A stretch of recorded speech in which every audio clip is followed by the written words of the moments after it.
Salut, c'est Jonathan de Wondershare Filmora France. Et toi, qui es-tu ? Salut Jonathan, moi c'est Nicolas. Depuis environ 8 ans, je suis monteur professionnel à Paris et en France pour la télévision et pour le cinéma. À côté de ça, depuis 2 ans, je suis également créateur de contenu sur internet, plus précisément sur YouTube avec la chaîne Arco Drone sur laquelle je réalise plein de vidéos dans mon univers, donc le drone et le montage vidéo. Et en parallèle, je participe également au projet Filmora France, plus précisément sur la chaîne YouTube, en proposant des tutoriels pour les utilisateurs francophones.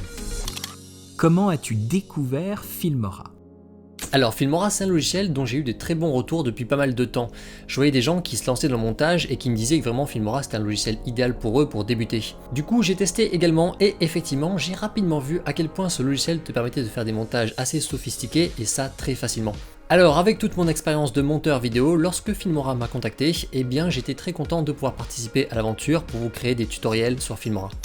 Trouves-tu Filmora facile à utiliser ? Oui, très clairement, c'est pour moi le point fort de ce logiciel-là. Il est simple à comprendre, c'est pas un logiciel avec lequel tu galères pour créer ton projet, pour importer des vidéos par exemple, ou alors pour exporter à la fin. L'expérience d'utilisation de tous les jours est vraiment très agréable pour ça, je trouve. C'est un logiciel que j'ai appris à maîtriser très rapidement en seulement quelques heures honnêtement. Et puis, moi qui suis amené à travailler avec des logiciels très gourmands qui sont des fois très compliqués, là avec Filmora, je trouve qu'il y a des fonctionnalités qui sont très faciles. Par exemple, tu peux faire des effets, des transitions qui sont très pro, sans pour autant avoir beaucoup d'expérience. Ça, c'est un truc que je trouve très cool sur Filmora, notamment par exemple des trucs comme ça. Ce genre d'effet assez poussé, Filmora il t'en propose énormément tout en restant facile à utiliser. C'est un truc vraiment très agréable je trouve. Si tu devais choisir une fonction, laquelle serait-elle ? Le motion tracking, un outil très poussé et très simple sur Filmora. C'est un effet qui te permet de traquer un élément de ta vidéo pour qu'ensuite un autre objet le suive automatiquement. Par exemple ici j'ai un plan avec une voiture et un texte. J'aimerais que le texte suive la voiture. Au lieu de faire ça manuellement, j'ai juste à lancer un tracking de la voiture et derrière dire que ce tracking doit être relié à mon texte. Et hop, c'est bon, on a maintenant le texte qui est relié à la voiture. On peut faire ça très facilement sur Filmora sans devoir passer par un logiciel d'effets spéciaux. Ça marche facilement, c'est un truc que j'adore utiliser. Penses-tu qu'il manque une fonction dans Filmora ? Justement sur Filmora X, il manquait un petit effet que je trouve très pratique pour dynamiser ces montages, c'est le remappage temporel. Ça te permet d'accélérer ou de ralentir progressivement une vidéo sans devoir faire un cut pour ensuite changer la vitesse. Ça c'est justement l'une des grosses nouveautés de Filmora 11, on peut maintenant le faire. Tu nous montres ? Yes, bien sûr, avec plaisir. J'ai ici ce plan par exemple que je pose dans la timeline. C'est un plan qui part de moi et qui va en fait dévoiler petit à petit tout un paysage. Le seul problème de ce plan là, comme vous pouvez le voir, il dure 25 secondes, c'est beaucoup trop long en fait. On a vraiment le temps de s'ennuyer lorsqu'on le regarde. Donc grâce au remappage temporel, on va pouvoir accélérer le milieu pour ensuite ralentir doucement vers la fin, pour vraiment garder le début et la fin et avoir une transition d'accélération au milieu. Alors on est sur le plan et on va double-cliquer dessus.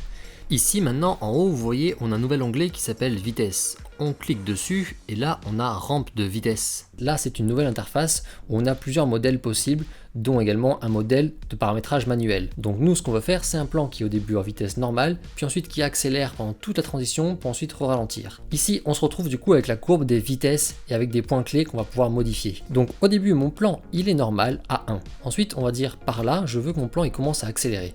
Donc ce point clé là je l'amène ici et je le laisse à 1 et ensuite le suivant, celui-ci, je le prends et je l'amène ici à fond à 10. C'est le maximum qu'on peut faire, ça veut dire que le plan sera 10 fois plus rapide. Ensuite on a du coup tout le plan qui se déroule et à la fin quand on va voir tout le paysage, je vais vouloir que ça ralentisse. Donc à partir de ici, je souhaite que le plan ralentisse de nouveau. Là on peut rajouter un point clé, vous voyez ici qu'on a ce petit plus. Je clique dessus et de nouveau on a un point clé qui s'est rajouté. Donc ici le plan est toujours à une vitesse de 10 et à partir de là il commence à ralentir pour ensuite rattraper une vitesse normale grâce à ce point clé qu'on a mis ici. Et regardez le résultat. Ça accélère maintenant pour ensuite doucement ralentir. Le plan est beaucoup plus immersif, il ne dure à peine que 5-6 secondes au lieu de durer 20-25 secondes comme au début. On a vraiment une accélération durant tout le passage qui est un petit peu ennuyeux pour découvrir en fait vraiment le plan large alors qu'au début on était en plan serré. Es-tu abonné à notre chaîne YouTube ? Bien sûr que je suis abonné à la chaîne Jonathan, mais la vraie question c'est est-ce que vous, derrière votre écran, vous êtes abonné ? Sur cette chaîne, vous allez retrouver énormément de tutoriels pour apprendre à fond ce logiciel et pour découvrir plein d'effets spéciaux qu'on peut faire avec. Donc n'hésitez vraiment pas à vous abonner, on vous propose quasiment tous les 2 jours des nouvelles vidéos. Filmora dans sa nouvelle version 11, c'est un logiciel encore plus complet avec plein d'améliorations. Donc si vous souhaitez un tuto en particulier sur ces nouveautés ou alors sur un effet en particulier, n'hésitez pas à me demander en commentaire, je vous fais ça avec grand plaisir. Allez, je vous laisse découvrir toutes les nouveautés de Filmora 11 avec le lien en description. Je vous souhaite de bons montages et on se retrouve bientôt sur la chaîne. Ciao!